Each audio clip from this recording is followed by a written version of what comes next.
E gostaríamos de chamar agora o Dr. Wilson Marques Júnior, professor associado do Departamento de Neurologia da Faculdade de Medicina de Ribeirão Preto, HC da USP. Ele vai falar sobre a ELA e o exame eletromiográfico.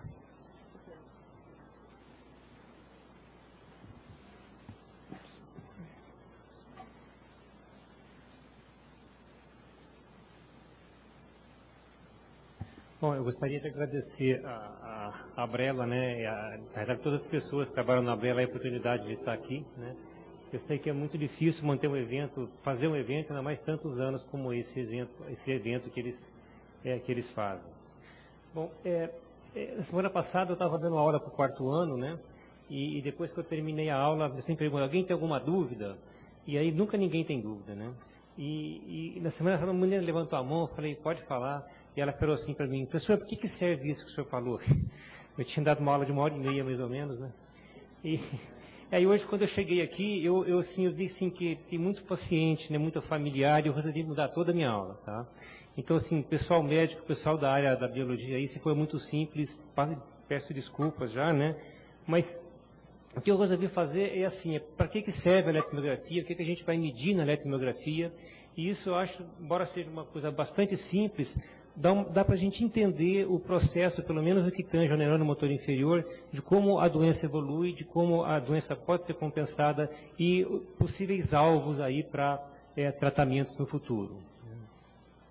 Apesar de todo o avanço aí na biologia molecular, no estudo das proteínas, de marcadores, etc., a gente ainda não tem para esclerose lateral amiotrófica, para doenças do neurônio motor não hereditárias, um marcador da doença. Ou seja, a gente não tem um examezinho, uma proteína, um teste que a gente faça e diga esse paciente tem uma doença do neurônio motor, né?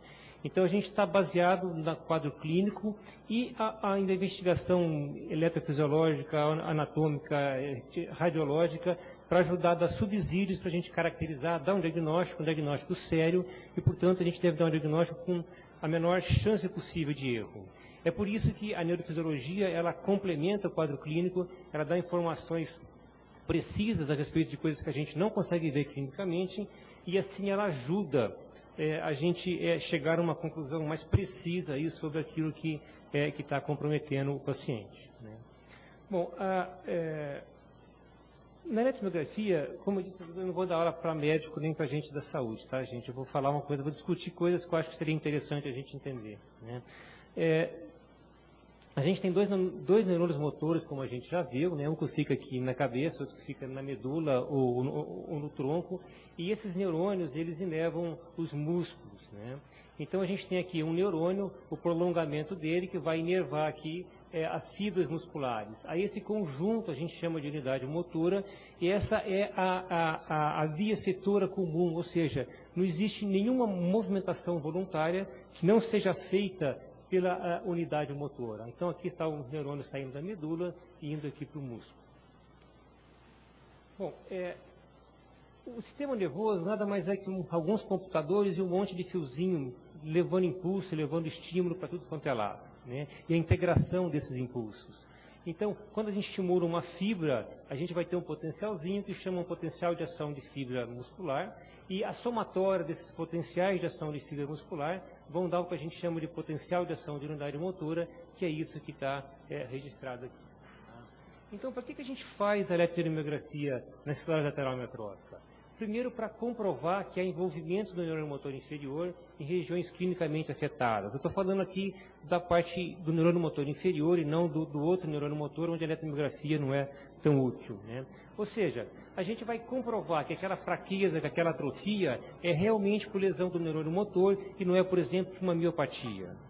A gente vai também demonstrar que tem envolvimento do neurônio motor em regiões clinicamente preservadas ou em regiões da gente aparentemente o paciente está normal, né? A gente vai mostrar que a gente consegue, com a eletromiografia, detectar alterações em músculos que estão com a força preservada. Então, a eletromiografia ajuda nisso. E na a outra consequência, né, a outra parte, a outra utilidade da eletromiografia é excluir outras doenças neuromusculares, né? O Dr. Oswaldo citou vários exemplos aqui onde o diagnóstico foi errado porque a eletromiografia foi errada, né? Então, se a gente a gente tem que ter um exame completo para tentar excluir patologias que podem ser tratadas ou que vão ser manuseadas aí de uma maneira diferente.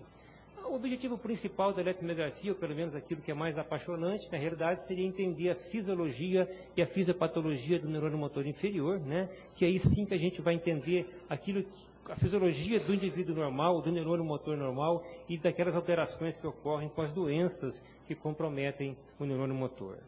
Bom, a gente já viu várias vezes, né, que as doenças do neurônio motores aí são doenças neurodegenerativas, nas quais a gente vai ter uma perda, a morte dos neurônios motores, no caso aqui dos neurônios motores inferiores. Então aqui a gente vê uma medula normal, com vários corpos celulares, né, e aqui muito rarefeito. Guardem bem a imagem aqui, né. O que acontece se eu colocar uma agulha naquela que estava normal, né? Se eu colocar uma agulha aqui e pedir para o indivíduo fazer um pouquinho de força, eu vou pegar um monte de potenciais de unidade motor. Ou seja, esse indivíduo ele tem um número de unidades motoras normais, ele tem uma população normal de neurônios motores na medula dele. E se eu pegar agora e pedir no indivíduo que tem uma doença do neurônio motor qualquer aí, eu coloco a agulha naquele lugar onde não tem mais célula, né? E peço para ele fazer força. O que vai acontecer? É que ele vai ter pouquíssimas unidades motoras. Nesse caso aqui, ele tem uma única unidade motora que está trabalhando mais rápido para tentar compensar a força, né? a falta da energia que a falta das outras unidades está proporcionando. Então a gente fala que esse indivíduo tem um recrutamento reduzido. Por quê? Porque ele perdeu unidades motoras, e isso fica muito claro, né, quando a gente compara os dois quadros, e isso é um reflexo exatamente aquilo que está acontecendo anatomicamente lá na medula, né. Então, né, quer dizer, a gente tem a perda, a degeneração, a morte dos neurônios motores, mas existe um mecanismo de compensação, que é o mecanismo de reinervação por brotamento colateral. Então, a gente tem duas forças atuando nas doenças do neurônio motor. Uma força, né, que está levando a degeneração e morte do axônio, do neurônio, e a outra que está promovendo a reinervação, né? Ou seja, a cada momento, o quadro clínico do paciente, a maneira como ele está evoluindo, vai depender de como vai estar essa balança aqui. Se a reinervação está compensando a degeneração, então o indivíduo pode ser assintomático, né? Se a degeneração não está sendo compensada pela reinervação, então a doença está progredindo, a fraqueza está aparecendo, as limitações estão avançando. Então, assim, esse equilíbrio aqui é extremamente importante, né? A gente tanto pode atuar aqui, promovendo a reinervação, quanto pode atuar aqui, evitando a degeneração, a morte, que na realidade seria o local atual para a gente atuar em termos de tratamento. Antes, porém, ou concomitante à perda dos neurônios motores, os neurônios eles ficam hiperirritáveis, né? O limiar de excitabilidade desses neurônios está aumentado. Então, eles passam a descarregar de uma maneira inadequada, ou eles passam a descarregar sem que tenha sido dado ordem pelo neurônio motor superior para que ele funcione. Então, a gente passa a ter várias manifestações motoras anormais. Por exemplo, aquelas que a gente percebe clinicamente são as câimbras, né? E os potenciais de fasciculação, que são contrações involuntárias de uma unidade motora ou de uma parte da unidade motora, e que são frequentemente associadas aí com as doenças do neurônio motor, mais especificamente com a esclerose lateral amiotrófica. Ou seja, então, tanto a fasciculação quanto a câimbra nessa situação indicam um estado de hiperexcitabilidade de um neurônio que está vivo, mas que ele não é mais normal. E isso tanto pode preceder o aparecimento da fraqueza, né, como pode ocorrer concomitantemente à fraqueza. Infelizmente, o filminho não está funcionando, né? Aqui, então, dois tipos de fasciculação, a gente chama de fasciculação simples, a morfologia é simples e a morfologia complexa, e isso tem sido utilizado hoje, a gente vai ver mais para frente, nos critérios diagnósticos atuais da ELA, né, como já disse a professora Faria. Bom, voltando agora para a morte do neurônio motor inferior, né? O que acontece, então, imagine aqui duas unidades motoras, né? Então está o corpo celular aqui, as fibras musculares que ele inerva, e aqui do outro lado ele morreu, né? Então aquelas fibras musculares ficaram desnervadas, perderam contato com a unidade motora que os inervava. O que vai acontecer? Essas fibras que perderam contato com o corpo celular, elas também ficam hiperexcitáveis, elas passam a descarregar espontaneamente, gerando potenciais a gente chama de ondas agudas positivas ou fibrilações, e isso indica para a gente que a desnervação está ativa, que o neurônio motor está morrendo, né? Então a degeneração está acontecendo, quer dizer, a doença está progredindo, né? Ou seja, então os potenciais de fibrilação e potenciais de ondas agudas positivas estão dizendo para a gente que aquela doença está piorando, que está morrendo o neurônio motor naquele momento que a gente está examinando o paciente. Agora, o que acontece logo a seguir? Imagine agora aqui várias unidades motoras, né? Uma delas morreu, aquelas unidades que estão do lado, né, estão próximas, o que vai acontecer? Essas fibras musculares que foram desnervadas, elas soltam substâncias que vão atrair, né, que vão estimular as outras unidades motoras que estão ao lado, enviar brotos, né, o nome é esse mesmo, né, brotamentos colaterais, né, sprouting, para tentar inervar aquelas fibras que ficaram desnervadas. Ou seja, então, assim que uma unidade motora morre, assim imediatamente que ela, após a sua morte, as fibras musculares passam a liberar substâncias que vão atrair, então, ramos das outras unidades motoras. O que vai acontecer? Quer dizer, primeiro, do ponto de vista prático, a gente vai ter, então, esses componentes tardios aqui do potencial de unidade motora. Então, quando eu vejo um potencial de unidade motora como essa, o que eu sei? Bom, essa unidade motora aqui é a unidade motora original e provavelmente aqui eu tenho que estar reinervando, provavelmente aí duas fibras musculares de uma unidade motora que morreu. Ou seja, está ocorrendo reinervação. A doença, o organismo está tentando compensar aquela perda, né?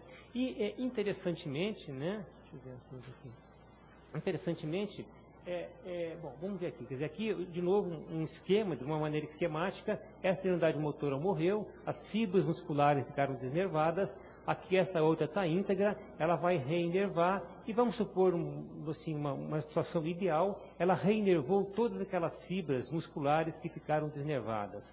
Qual que é a consequência clínica disso? A força muscular, ela é diretamente proporcional ao número de fibras musculares, não ao número de unidades motoras.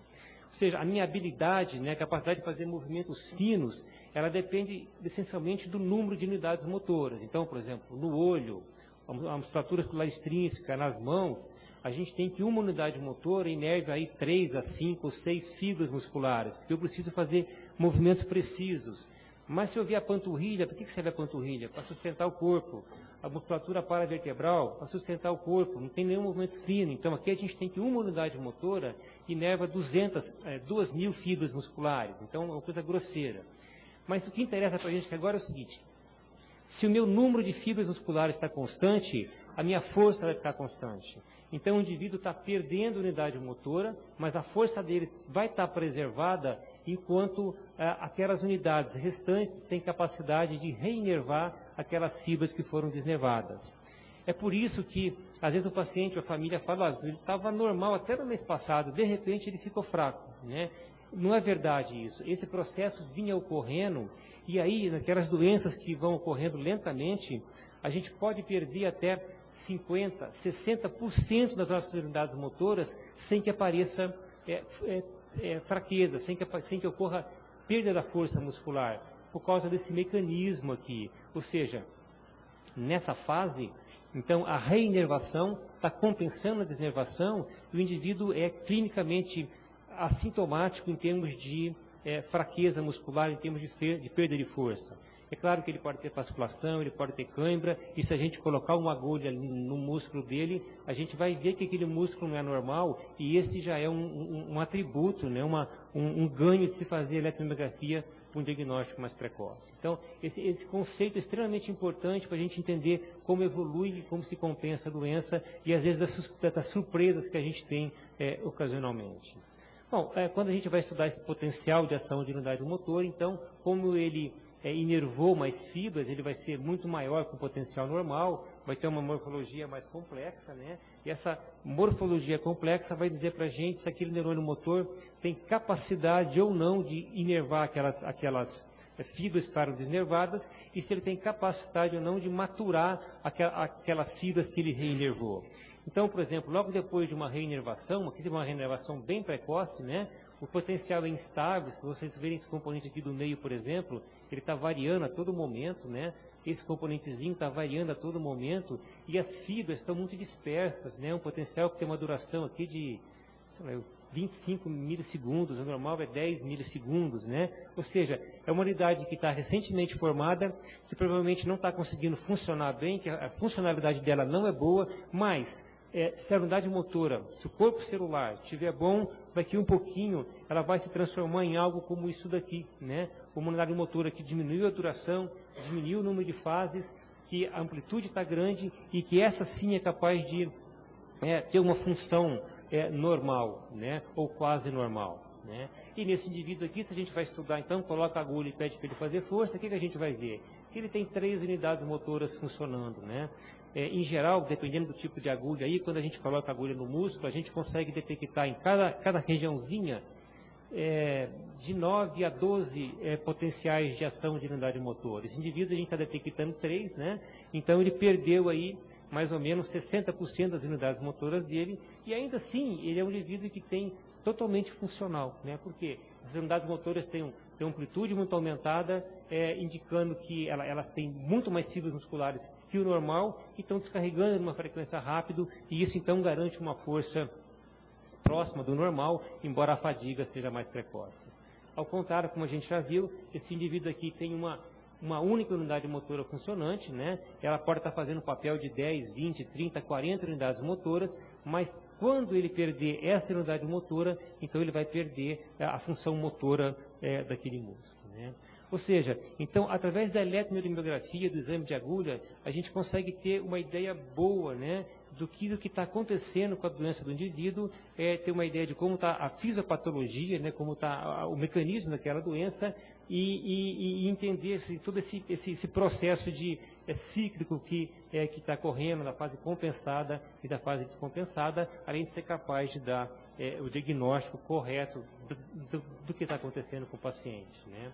Ou seja, é por isso, então, que a eletromiografia ele é uma extensão do exame clínico, né? Ela diz com muita clareza, né? Com muita presteza, aquilo que está acontecendo no músculo e aí ajuda muito aí no diagnóstico dessas doenças, né? Então, só para recordar, então, no neurônio doente, então, a gente tem aqueles sinais de hiperirritabilidade, né? Os mais importantes, pelo menos clinicamente, são as câimbras e as fasciculações, né? Os sinais de desnervação ativa, ou seja, os sinais de que a doença está progredindo, né? São os potenciais de fibrilação, as ondas agudas positivas, né? E os sinais de desnervação crônica, ou preferentemente reinervação, que são aqueles potenciais gigantes, duração aumentada, amplitude aumentada, irregulares, que a gente acabou de ver aí, e que geralmente descarregam rapidamente.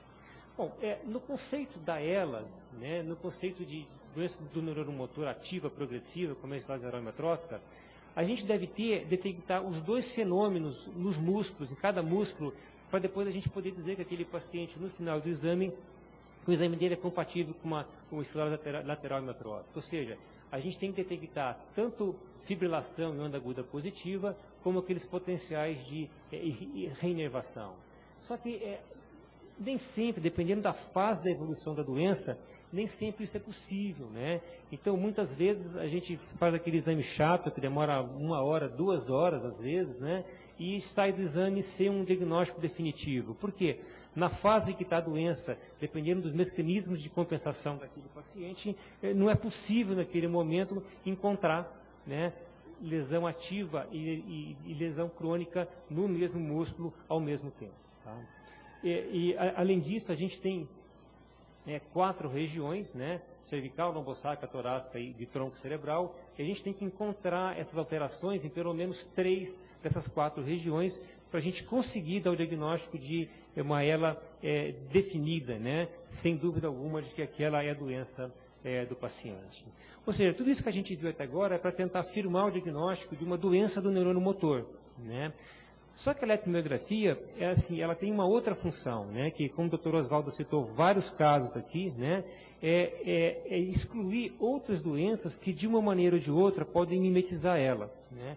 Eu não vou entrar em detalhes sobre todas elas aqui, né, mas, por exemplo, um achado que pode ajudar bastante é o bloqueio de condução motor, a neuropatia motora multifocal, que é uma doença que pode simular a esclerose lateral amiotrófica, né? Então, aqui um bloqueio de condução, indicando que, se a gente imaginar o nervo como um fio, que a mielina, que a parte de plástico do fio derreteu, mas a parte do metal está íntegra, e a parte de plástico do fio pode reencapar se a gente tratar o paciente adequadamente. Né? Em outras situações, o doutor Oswaldo citou alguns casos, a gente tem o quê? Que a capa de plástico ela não está, que a mielina, né, que é responsável pela velocidade de condução do nervo, ela não está funcionando muito bem, então o nervo conduz lentamente, então a gente também vai afastar o diagnóstico de esclerose lateral amiotrófica nesses pacientes, porque a esclerose lateral amiotrófica é uma doença do axônio, né? Ela não interfere com a velocidade de condução do nervo. Bom, aqui é a mesma coisa, né? O outro item importante são a avaliação da sensibilidade, né? Em muitas situações, às vezes a pessoa tem alteração sensitiva na fisiologia, mas não tem na clínica. Isso é muito comum com algumas neuropatias hereditárias, né? Então, aqui, por exemplo, um paciente que tem um comprometimento bastante importante do potencial de ação sensitivo, mas ele não foi degenerado, está disperso só, clinicamente esse paciente era normal, né? Mas a eletromiografia mostrou o contraste entre um nervo normal e um nervo alterado, afastando a possibilidade desse paciente ter uma neuropatia motora ou uma doença do neurônio motor, mas sim uma polineuropatia sensitivo-motora, ou seja, você abriu um outro leque diferencial para esse paciente. Né? Similarmente aqui, a gente faz alguns testes, às vezes, para pacientes que têm muita fadiga, etc. Às vezes, pacientes que têm doenças da junção do nervo com o músculo podem superficialmente parecer ela, e a gente fazer, então, teste de estimulação repetitiva ou estudar a fisiologia de cada fibra muscular ajudam a gente a dar o diagnóstico diferencial. Estudando as vias sensitivas, né, da medula, a gente também pode fazer isso, né? Tudo que eu disse até agora é o seguinte, são situações onde a gente tem alguma anormalidade e se a gente não detectar pela neurofisiologia, a gente pode achar que o indivíduo tem uma esclerose lateral amiotrófica, tratar o indivíduo, conduzir o indivíduo de uma maneira errônea, né? Então, a neurofisiologia ajudaria nesse ponto. Aqui é ao contrário, né? É um paciente que aparentemente está fraco, que aparentemente está atrofiado, mas quando você coloca a agulha nele, você vê que ele está normal, né? Ou seja, você está excluindo a possibilidade de ser esclerose lateral amiotrófica, uma doença do neurônio motor, e aí então o paciente tem que ser investigado de alguma outra maneira. Tá? E finalmente, a outra função eliminatória aí da neurofisiologia é afastar distúrbios autonômicos que também afastariam o diagnóstico de esclerose lateral amiotrófica, né? Só um adendo aqui, né? Cada vez mais hoje a gente sabe que a esclerose lateral amiotrófica é uma doença multissistêmica, né? E em algumas séries que seguem os potenciais sensitivos ou que seguem as funções motoras, eles veem que à medida que os pacientes vão progredir na doença, vários deles, grupos específicos, começam a apresentar disfunções sensitivas, começam a apresentar disfunções autonômicas, só que isso em geral é subclínico, a gente só consegue detectar quando faz uma investigação armada, o que mostra então que pelo menos um grupo aí de pacientes com doença do neurônio motor não é uma doença só do neurônio motor, mas é uma doença multissistêmica, onde predominam as manifestações do neurônio motor. Bom, visto tudo isso que a gente viu, né, então, e a importância da neurofisiologia, ela passou a fazer parte, então, dos critérios diagnósticos aí, para identificar os pacientes com ela, para diminuir muito a chance de a gente fornecer um diagnóstico errado, tanto em não dar um diagnóstico de ela quando é ela, quando dizer que é ela quando não é ela. Tem os critérios aqui, né, mas foi aquilo que a gente já viu, eu não vou entrar em detalhes aí, né? E esses critérios neurofisiológicos passaram a fazer parte dos critérios do El-Escorial, como o doutor Acari já disse, né? Só que esses critérios, eles têm ainda, né, um grande problema, né? É que a sensibilidade diagnóstica é muito pequena, né? É em torno de 60%, ou seja, se você pegar um paciente na fase inicial da doença, você vai dar o diagnóstico correto em 60% dos casos. 40%, 45% vão ficar sem o diagnóstico correto, né? E a gente sabe que isso é muito ruim, né?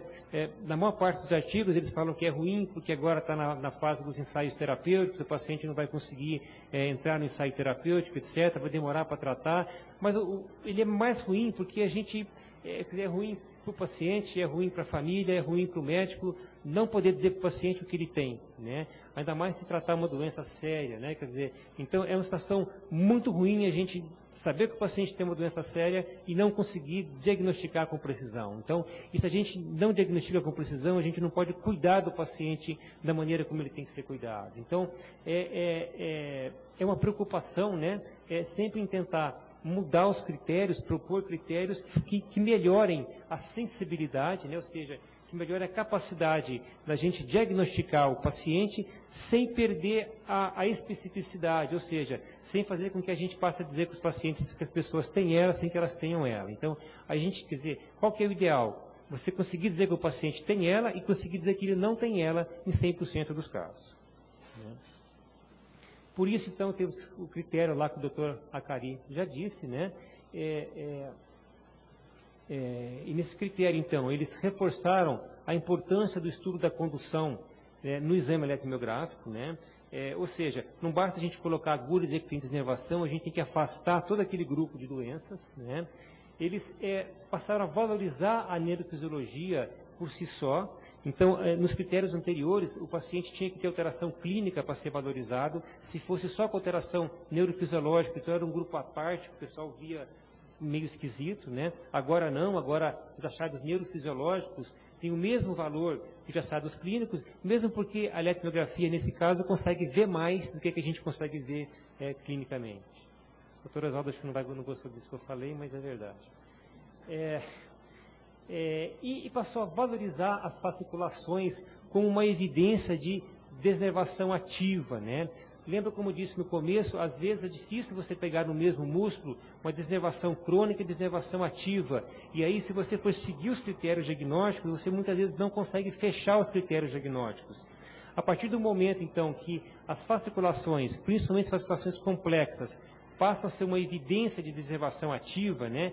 Tem o mesmo significado que fasciculação e onda aguda positivo, então esperava-se que fosse aumentar a sensibilidade dos testes de diagnóstico, principalmente na presença de instabilidade aí dessas fasciculações, né? E, na realidade, depois que esses critérios foram propostos em 2006 e publicados em 2008, né, vários estudos retrospectivos, fazendo uma análise retrospectiva dos casos, mostraram que realmente isso aconteceu, né? A porcentagem aí de diagnóstico, né, melhorou muito, né? Por exemplo, aqui para ela definida, passou de 30 para 65, quer dizer, mais que dobrou, ou seja, mostrando que realmente esses novos critérios aumentaram a sensibilidade do método sem comprometer a especificidade, né? O grande problema é que a maior parte desses estudos foram retrospectivos, né? Ninguém voltou e analisou as unidades motoras, ninguém voltou e analisou o exame, mas só o laudo, com exceção desse trabalho aqui que saiu esse ano, onde realmente mostraram que os critérios de avagem contribuíram muito para aumentar a sensibilidade do exame, né? Só para mostrar para vocês como é complicado, algumas coisas são complicadas, né? Vários autores agora estão questionando esses critérios novos que aumentaram a sensibilidade, né? E estão questionando por quê? Porque esses critérios, eles foram propostos, eles reuniram lá 6 ou 7 bacanões, né, indivíduos que entendem muito do assunto, e eles criaram propostas baseadas no conhecimento que eles têm. Eles não fizeram um trabalho, não fizeram uma pesquisa para, vamos investigar se isso é melhor que aquilo. Eles imaginaram o que seria melhor e propuseram, e as pessoas começaram a utilizar isso sem que isso tivesse sido testado, sem que tivesse sido baseado em evidência de algo real, sem que tivesse sido feita uma pesquisa. Então, tem várias vozes discordantes, né? E algumas delas, eu vou passar um pouco rápido aí, porque está acabando o tempo, né? Todas elas criticando, então, a maneira como foram feitos os diagnósticos, e que, com exceção desse último trabalho, que foi um trabalho prospectivo, né, que o indivíduo bolou o trabalho e fez, todos os outros ele analisou série de casos, e esse autor aqui, ele reanalisou todos os trabalhos, mostrando que a estatística de todos os trabalhos estava errada, né?